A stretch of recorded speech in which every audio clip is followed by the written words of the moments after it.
Bonjour à toutes et à tous, aujourd'hui je vais prendre un petit moment avec vous pour vous parler d'un outil incontournable de l'investissement en France, le PEA, c'est-à-dire le plan épargne en action. Peut-être que vous avez déjà entendu parler ou que vous avez croisé ce terme dans des discussions sur le patrimoine ou la bourse. Eh bien si c'est le cas, vous savez sûrement que le PEA est considéré comme une véritable base à posséder dans sa boîte à outils d'investisseur. Pourquoi ? Parce qu'il offre un avantage fiscal qui est tout simplement unique. Au bout d'un certain nombre d'années, les gains réalisés à l'intérieur de votre PEA peuvent être exonérés d'impôts sur le revenu. Et ça, croyez-moi, c'est une opportunité qu'il ne faut pas négliger lorsqu'on veut faire grandir son patrimoine.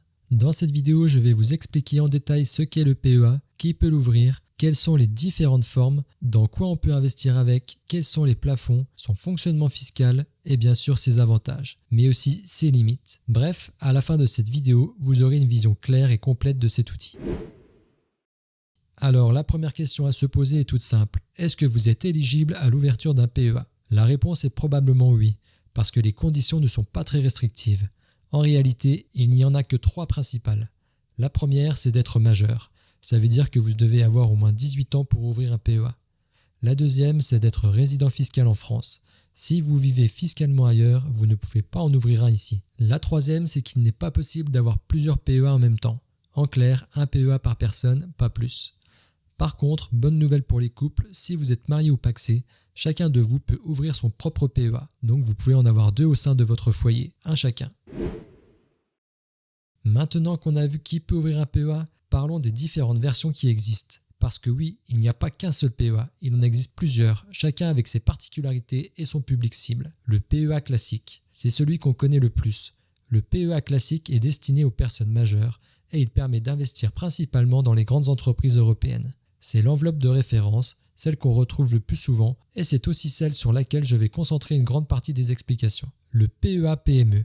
Deuxième déclinaison, le PEA PME, comme son nom l'indique, a été créé pour encourager l'investissement dans les petites et moyennes entreprises, ainsi que dans les entreprises de taille intermédiaire. Concrètement, ce sont des sociétés qui ont une valorisation allant de quelques centaines de millions à quelques milliards d'euros. C'est une manière de soutenir l'économie locale et de diversifier son portefeuille au-delà des grandes capitalisations. Le PEA jeune. Enfin, il y a une version un peu plus spécifique, le PEA jeune. Celui-ci est réservé aux moins de 25 ans qui sont encore rattachés au foyer fiscal de leurs parents. Il a un fonctionnement un peu particulier avec des plafonds différents et des conditions d'évolution quand le détenteur atteint 25 ans ou n'est plus rattaché fiscalement à ses parents. Je vais revenir dessus plus tard parce qu'il mérite quelques précisions supplémentaires. Passons maintenant au cœur du sujet. Qu'est-ce qu'on peut réellement mettre dans un PEA ? La règle de base, c'est que vous pouvez investir dans des sociétés cotées en bourse, à condition que leur siège social soit situé dans l'Union européenne. Ça veut dire que vous pouvez acheter des actions de grandes entreprises comme par exemple des groupes français bien connus, mais aussi des sociétés allemandes, italiennes ou espagnoles. Et ce n'est pas tout, vous pouvez également utiliser votre PEA pour investir dans des ETF. Si vous suivez un peu l'actualité financière, vous savez sûrement que les ETF sont des outils d'investissement extrêmement pratiques qui permettent d'acheter en une seule fois un panier d'actions, souvent représentatif d'un indice. L'avantage, c'est qu'avec les ETF éligibles au PEA, vous n'êtes pas limité aux seules entreprises européennes.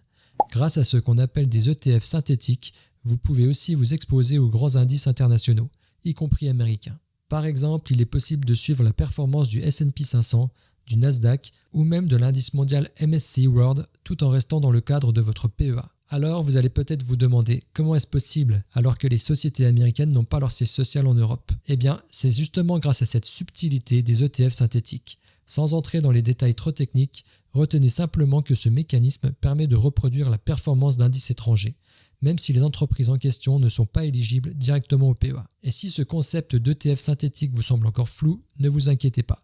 C'est normal, c'est un sujet qui peut paraître technique au premier abord. L'important à retenir ici, c'est que le PEA ne se limite pas à l'Europe grâce à des ETF bien particuliers. Un autre point essentiel à comprendre avec le PEA, ce sont ses plafonds. En clair, combien peut-on verser dessus ? Le PEA classique a un plafond de 150 000 € de versement. Attention, on parle bien ici de ce que vous pouvez déposer, pas la valeur totale de votre portefeuille. Concrètement, une fois que vous avez atteint cette limite de 150 000 €, vous ne pouvez plus injecter d'argent supplémentaire dans le PEA. Mais rassurez-vous, votre portefeuille peut continuer à croître bien au-delà grâce aux performances de vos investissements. Rien n'empêche un PEA d'atteindre 300 000 €, 500 000 € voire 1 million d'euros si vos placements évoluent favorablement. Le PEA-PME, lui, a un plafond fixé à 75 000 euros de versement. Et la bonne nouvelle, c'est que ce plafond se cumule avec celui du PEA classique. Cela signifie que si vous possédez les deux, vous pouvez verser jusqu'à 225 000 euros au total. 150 000 euros sur le PEA classique et 75 000 euros sur le PEA-PME. Enfin, le PEA jeune est limité à 20 000 euros de versement. Mais cette enveloppe est transitoire. À partir du moment où le détenteur dépasse 25 ans ou n'est plus rattaché fiscalement à ses parents, son PEA jeune est transformé en PEA classique. À ce moment-là, le plafond applicable devient celui du PEA classique, donc bien plus élevé. L'un des plus gros atouts du PEA, c'est évidemment sa fiscalité. C'est une enveloppe dite capitalisante. Ça signifie que tant que vous laissez vos investissements à l'intérieur du PEA, vous n'êtes pas imposé. La fiscalité s'applique seulement au moment où vous sortez l'argent. Si vous retirez de l'argent de votre PEA avant son 5e anniversaire, deux choses importantes se passent. D'abord, en règle générale, le plan est automatiquement clôturé.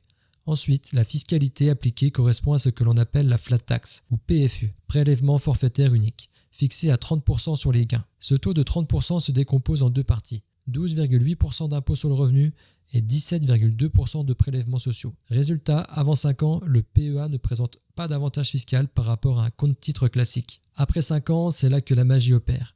Une fois la barre des 5 ans atteinte, la fiscalité change totalement.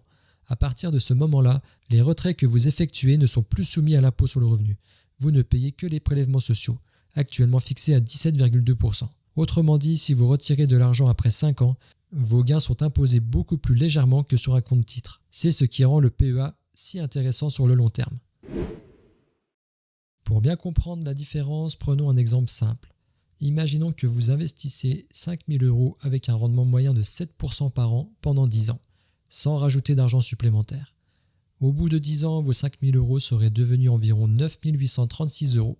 Cela veut dire une plus-value latente d'environ 4 836 euros. Avec un compte-titre classique, vous payez 30% de fiscalité sur cette plus-value, soit environ 1 451 euros d'impôt. Au final, il ne vous reste plus que 8 335 euros après impôt. Avec un PEA de plus de 5 ans, vous payez uniquement les prélèvements sociaux à 17,2%, soit environ 832 euros. Au final, il vous reste environ 9 004 euros. La différence est donc claire. Plus le temps passe, plus l'avantage fiscal du PEA devient important. Sur le long terme, ça peut représenter des milliers, voire des dizaines de milliers d'euros économisés en impôts. Attention au retrait anticipé. Comme je l'ai dit, si vous retirez de l'argent avant les 5 ans, le PEA est normalement clôturé. Il existe quelques exceptions, par exemple en cas de licenciement, d'invalidité ou départ à la retraite anticipée. Mais dans la grande majorité des cas, le retrait entraîne bien la clôture. C'est un point à avoir en tête avant d'ouvrir un PEA. Il faut vraiment le considérer comme un placement long terme.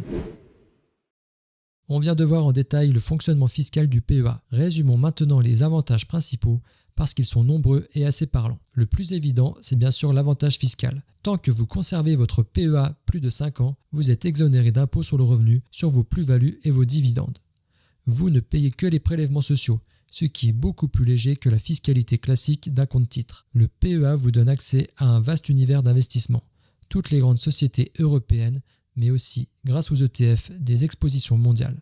Vous pouvez ainsi construire un portefeuille diversifié allant de l'Europe aux États-Unis en passant par les marchés émergents, sans sortir du cadre fiscal avantageux du PEA. Ces fameux ETF synthétiques sont une vraie force. Ils permettent d'investir dans des indices internationaux comme le Nasdaq ou le MSCI World, même si en théorie, les actions sous-jacentes ne sont pas toutes européennes. Cela ouvre énormément de possibilités pour diversifier votre patrimoine. Dans beaucoup d'établissements, ouvrir et détenir un PEA ne coûte rien, ou presque. Vous ne payez que les frais de transaction liés à vos achats et ventes d'actions ou d'ETF. Cela signifie que si vous choisissez bien votre banque ou votre courtier, vous pouvez investir avec des frais très faibles, ce qui est crucial pour optimiser vos performances sur le long terme. Autre avantage, tant que vous ne retirez pas l'argent de votre PEA, vous ne payez rien. Les dividendes, les plus-values réalisées à l'intérieur du PEA, tout cela reste capitalisé sans être taxé au fur et à mesure. Vous n'êtes imposé que lorsque l'argent sort. Et ça, c'est un énorme avantage pour laisser vos investissements croître dans la durée.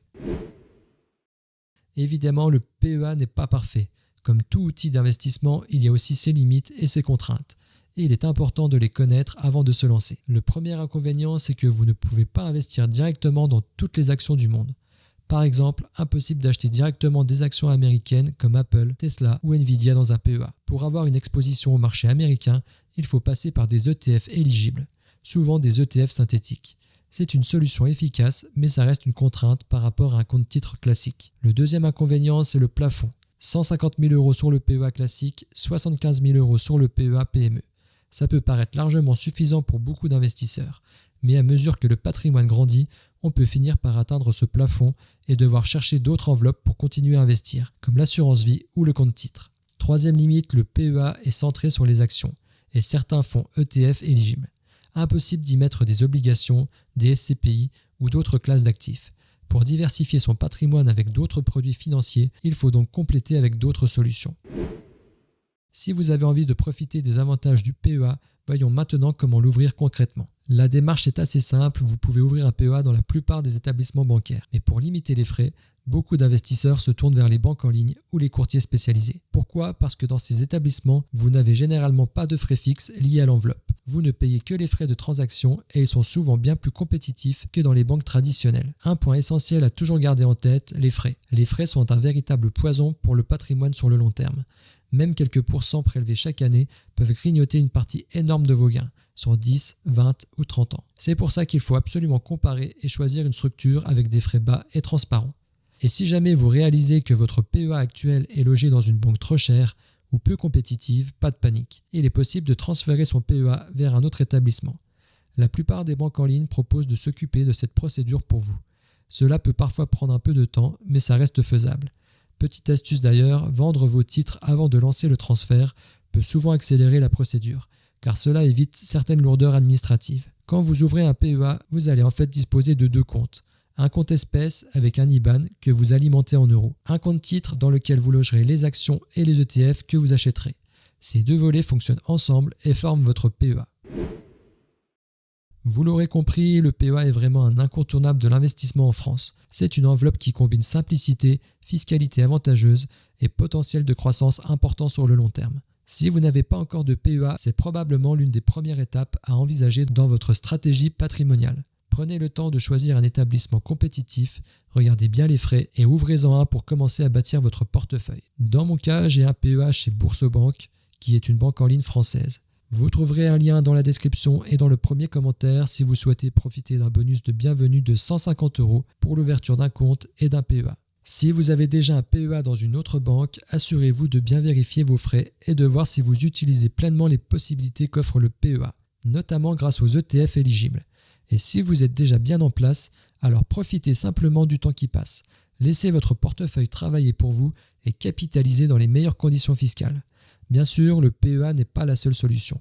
Il existe d'autres enveloppes comme le compte titre ou l'assurance vie qui ont leurs propres avantages. Mais le PEA reste un pilier, une sorte de classique qu'il vaut mieux avoir dans sa boîte à outils si vous souhaitez développer votre patrimoine. Alors si ce n'est pas encore fait, prenez le temps de vous renseigner et franchir le pas. Et si vous êtes déjà équipé, continuez à investir régulièrement, restez discipliné et pensez long terme. C'est comme ça que l'on construit petit à petit une richesse solide et durable. Si vous avez aimé cette vidéo, pensez à vous abonner à la chaîne. Je publie régulièrement des vidéos sur la bourse et les finances personnelles. Merci et bon investissement à tous.